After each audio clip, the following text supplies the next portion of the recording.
Unveiling the curtain. The phrase, just for the camera.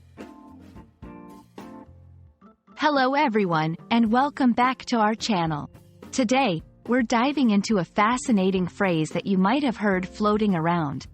Just for the camera. This phrase carries a lot of weight in today's digital age, and understanding its nuances can really enhance your comprehension of English in modern contexts. So, let's get started and unravel the meaning and usage of just for the camera. Just for the camera refers to actions or behaviors that are performed solely for the purpose of being recorded or photographed. This means that the act might not be genuine or reflective of normal behavior, but rather, it's done to create a certain image or impression for the audience. In a world where social media and appearances hold significant value, this phrase captures a very contemporary phenomenon. This phrase can be applied in a variety of contexts, from personal social media posts to professional marketing strategies.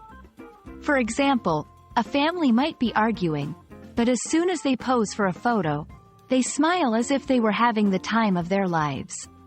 That's just for the camera. Similarly, a celebrity might perform an act of kindness, but if it's done with the primary intention of being recorded to gain positive publicity, it can also be described as just for the camera.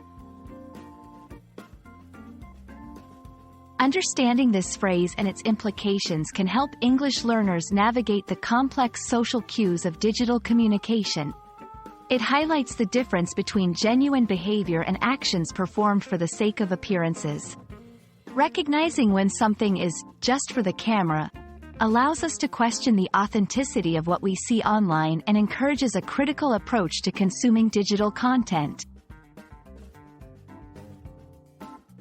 And there you have it. A closer look at the phrase, just for the camera. We hope this video has shed some light on this modern expression and its relevance in today's digital-centric world. Remember, not everything you see on the screen reflects reality, and understanding phrases like this can help you become a more discerning consumer of digital content. Thanks for watching, and we'll see you in the next video.